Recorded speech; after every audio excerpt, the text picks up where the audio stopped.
I'm Mandy Kay, and this is 30 Second Chew.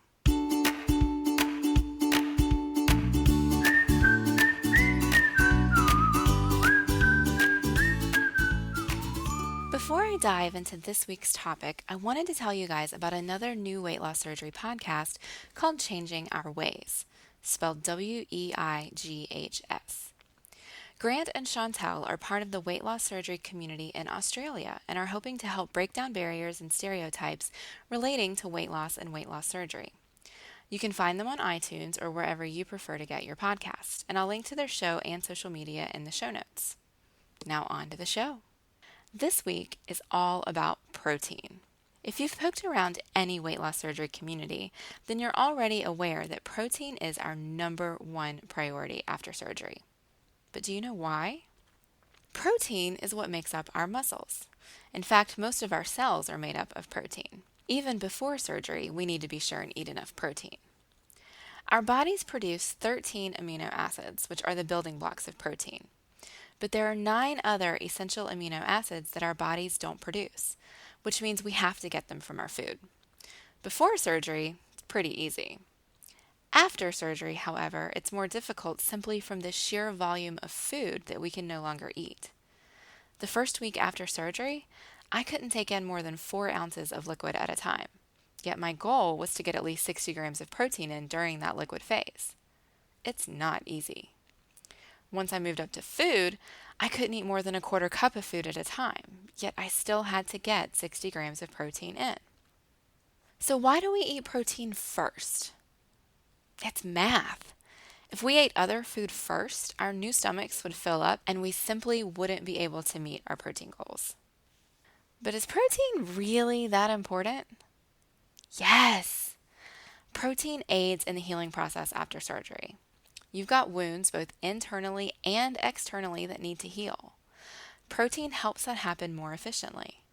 And protein helps build muscle mass, or at the very least, it helps reduce muscle loss. When your body doesn't get the calories that it needs, it will begin to break down the protein in your muscles for energy. And when you've had bariatric surgery, your calories are severely restricted. Protein also helps keep your hair, skin, and nails healthy. It's a fact of life that you will experience some hair thinning and loss after the surgery. But if you're proactive with your protein and your vitamins, you can help mitigate it somewhat. So let's really get into the meat of it. And yes, that pun was intended. When you hear protein, what do you usually think of first? My guess is beans and meat. And unfortunately, you can't have meat straight away after surgery. So I wanted to go over some protein options for each food stage after surgery because we all know how awful it is to eat the same dang thing 6 times a day every day. The first stage after surgery is liquid. You may have a few days of clear liquid, but most surgeons will put you straight into what is called full liquids once you go home. Full liquids include essentially any food that is liquid or turns to liquid at room temperature. This could be sugar-free jello or pudding, cream soups, pureed soups, skim milk, or yogurt. In my program, I was on full liquids for 2 weeks after surgery. The first week was fine, but that second week was torture.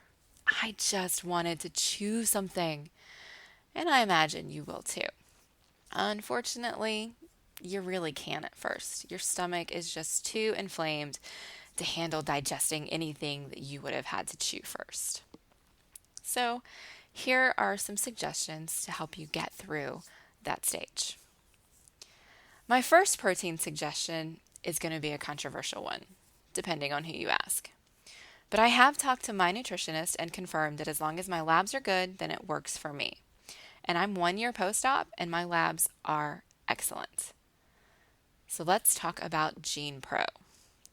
GenePro is an unflavored protein powder that claims to give you the equivalent of 30 grams of protein in a tablespoon-sized serving. Many people claim that's impossible and you can't get that much protein out of a serving that size. I don't know. I'm not a scientist. But my labs are good and I've been using it as a third of my protein supplementation since surgery, and my doctors are fine with it. So I will keep using it and I will keep recommending it. Is it really unflavored? Well, no. I don't believe anything can be truly unflavored. Even water has a flavor. But in most things, you can't taste it at all. During my full liquid stage, I would strain Campbell's Chicken and Star Soup and add a scoop to the broth. The broth is rich and flavorful enough that I honestly could not tell the Gene Pro had been added. Except for that one time I just dumped it in instead of slowly mixing it in. It clumped up and, well, I learned not to do that again. A lot of folks love bone broth or making their own broth, but neither of those worked for me. But if they work for you, then that's exactly what you should do. Other easy and convenient protein sources during the liquid stage are ready to drink protein drinks. There are two brands that I'll recommend, though there are tons out there. You'll have to try different brands and flavors out to find out what works for you. But remember, just because you like something before surgery doesn't mean you're going to like it after surgery. Premier Protein in chocolate was the only creamy ready to drink shake that I could tolerate. The vanilla flavor was cloyingly sweet, and it sent me straight to the bathroom. I never even tried the other flavors after that vanilla experiment. But the chocolate was fantastic.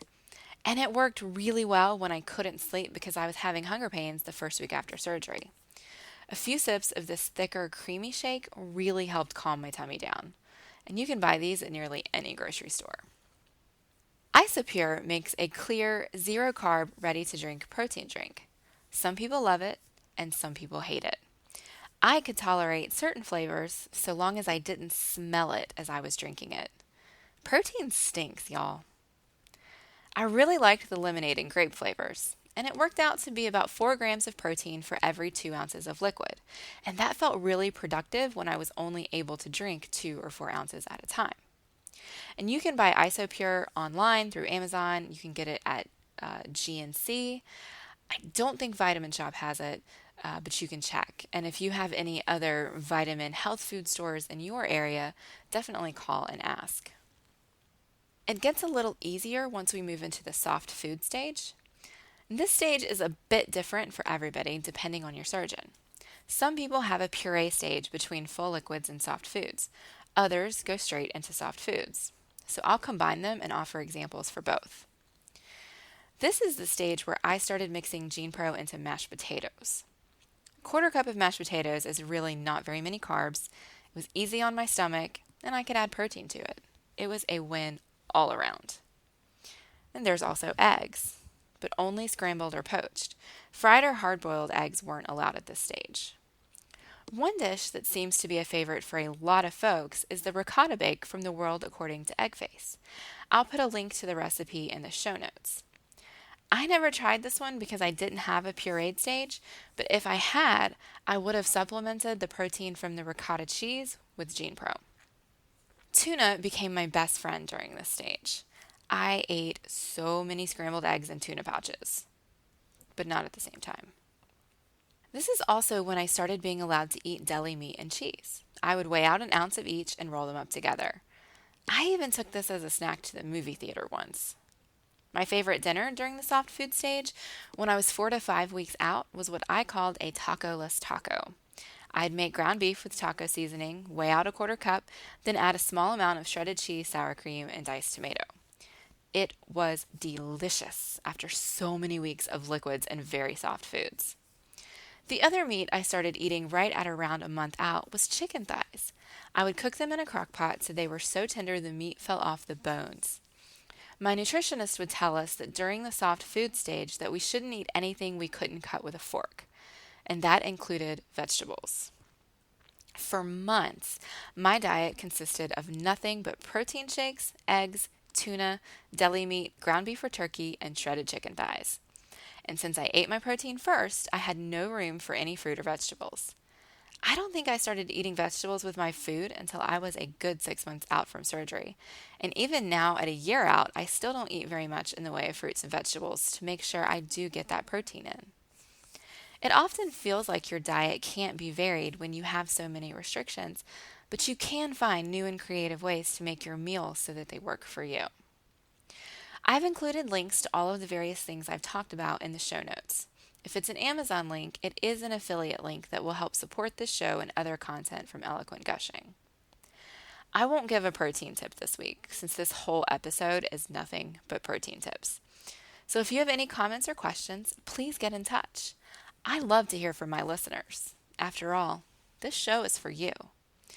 If you have suggestions for a future episode or would even like to be on the show and share some of your journey, please get in touch by emailing podcast@eloquentgushing.com.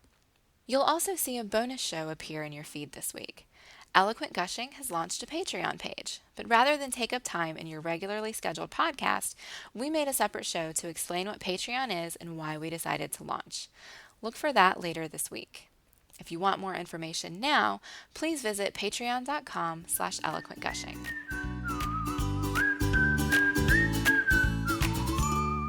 30 Second Chew is a production of Eloquent Gushing. You can find out more about Eloquent Gushing, including additional podcasts, on eloquentgushing.com, or you can follow us on Twitter @eloquentgushing. Any opinions expressed during 30 Second Chew are solely those of Mandy K. Ottaway and should not replace advice from a medical doctor. If you have questions or concerns about a medical condition, please ask your doctor or other medical provider.